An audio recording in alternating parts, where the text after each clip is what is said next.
Dennis Dodd with some new power ratings. And at the top, it reflects the switch in the AP poll. Alabama may have survived Texas, but they dropped to, well, fittingly, number 2. After we see number 2 running it into the end zone. They are 2. Georgia is the new number 1 team in Dennis's rankings. Only one new team in the top 5. Notre Dame out, USC in, and Kentucky makes a big jump all the way up to 8th after a victory in the swamp. Let's get Dennis Dodd in here, and let's start at the very top. Dennis, is the switch Georgia 1, Alabama 2 more about Georgia or more about Alabama at this point?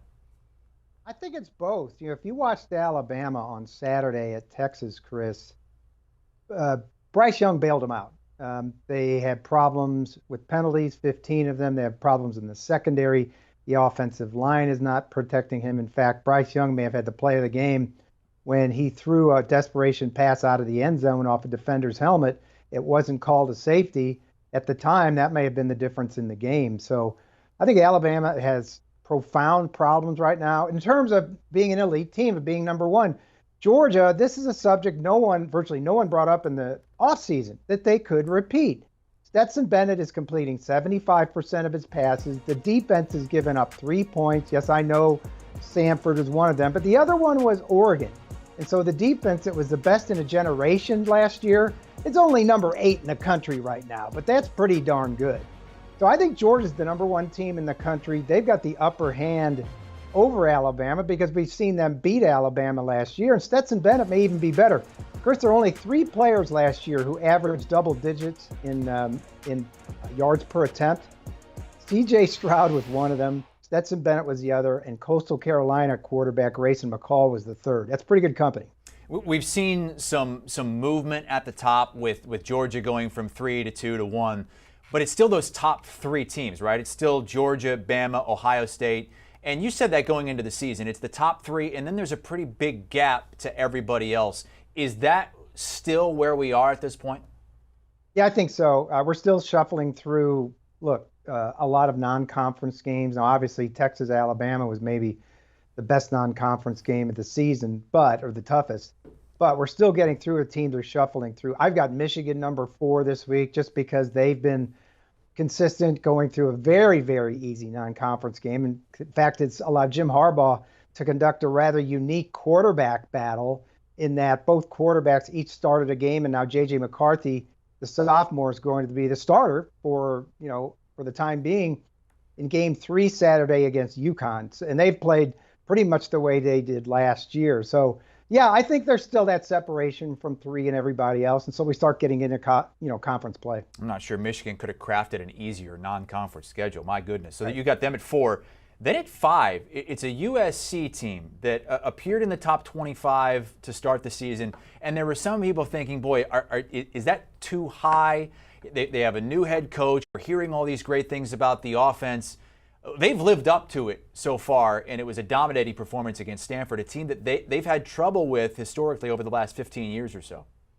Yeah, so far, Lincoln Riley's beach house renovation has worked to a T. In 2 games, Caleb Williams is completing almost 80% of his passes. He leads Power 5 quarterbacks in most touchdowns without an interception. He's got 6. And the defense was pretty salty against Stanford on Saturday. I know they scored 28 points, but 14 of those were in garbage time. And USC did what they haven't been doing, frankly, in years. They went in and took control in a road Pac-12 game. There was never a doubt who was going to win that game. And if you had to look at college football right now, you'd say, well, USC is not only the class of the Pac-12, which they are, they've got a shot at the playoffs if they keep winning like this. Their toughest game remaining is at Utah, and I believe that's next month. But right now, they are furring along, and there's 43 new players in about 6 weeks' time when Lincoln Riley arrived is working out perfectly. They host Fresno State this coming Saturday, and then tricky spot on the road in Corvallis against an Oregon State team that looks pretty good to start this season. Let's go to a big riser in your rankings, and that's the Kentucky Wildcats. What they did to Anthony Richardson was extremely impressive. He was in the top 5 among the shortest odds to win the Heisman Trophy, and they may have ended his Heisman run early on in this season. Yeah, basically, yeah, like you said, destroyed his Heisman chances. I think any, consideration of him has to go back to Saturday night when he was just extremely muffled by that Kentucky defense, which, by the way, in the numbers, they show they're kind of in the middle of the pack in the SEC, but it's the little things. In those numbers, you don't see a pick six, which turned the game around. Anthony Richardson threw that horrible pick six. Will Levis has just been okay, completing about 60% of his passes, but he does bring that running ability, and there's great leadership. And if you want to talk about Kentucky in the East, which we can at this early time, they've won at Florida. The Georgia game is at home in November, still a long way to go. And we just heard on the update that Chris Rodriguez is going to return October 1st, their best runner. That gives them another layer of an offensive threat. A lot to like about the Wildcats. If only they can keep Mark Stoops. Mark Stoops is going to be a candidate, I think, until he says otherwise at Nebraska. Yeah, they've got a couple of, you would think, sure wins coming up. Youngstown State, Northern Illinois, and then that big game October the 1st at Ole Miss, which could be a matchup between a couple of top 10 teams. These are Dennis Dodd's college football power rankings, and Kentucky is the biggest riser, up 14 spots to number 8. The huge drop in the top 25, Texas A&M, from number 4 to number 19 after losing to App State. Why do you believe the walls are starting to close in? And it's not just you. It's Barrett Sallee said the same thing. The walls closing in on Jimbo Fisher right now. Yeah, well, look, A&M isn't going to fire Jimbo Fisher. They've got, what is it, 7 years in that guaranteed 10-year contract left, which he got extended, by the way, in the middle of by A.D. Ross Bjork. But it's fair to say he's on the hot seat. It's fair to say the walls are closing in, because it's fair to say he hasn't had a difference-making quarterback since he's been at A&M. Look, he was the quarterback whisperer. This is a guy that produced Jameis Winston. This is a guy who won a national championship with Les Miles at LSU. It has roots with Nick Saban. Haynes King looks limited. He was a turnover machine on Saturday. Kellen Mond, he inherited in the beginning of his tenure. Kellen Mond is the career-leading passer at A&M. But nobody would confuse Kellen Mond with Tim Tebow or anything like that.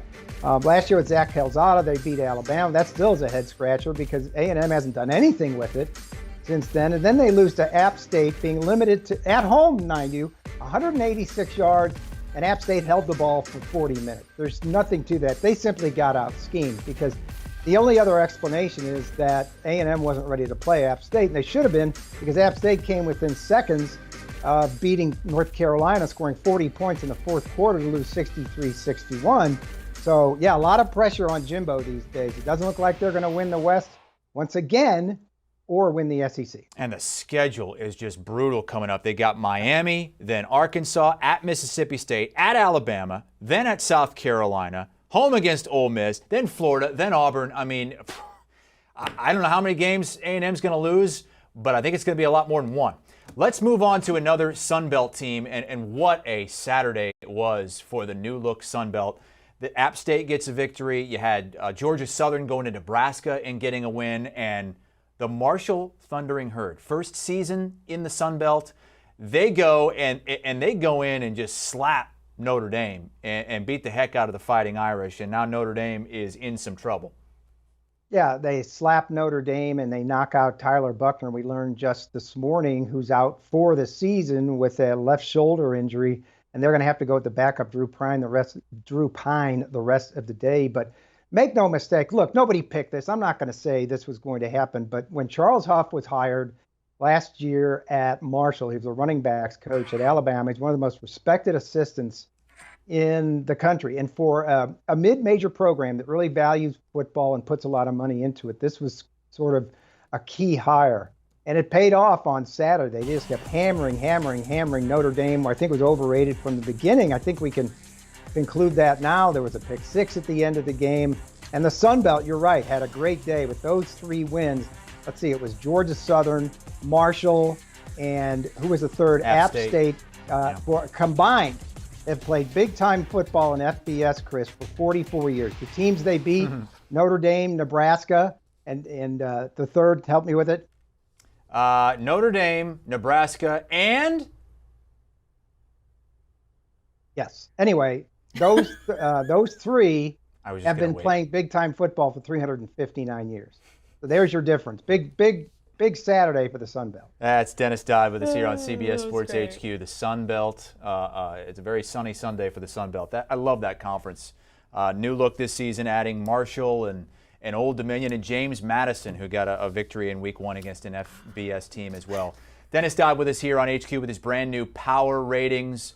You can find them on CBSSports.com. Cover 3 podcast. Amanda, you all right? It was funny. It was a funny moment. Yes.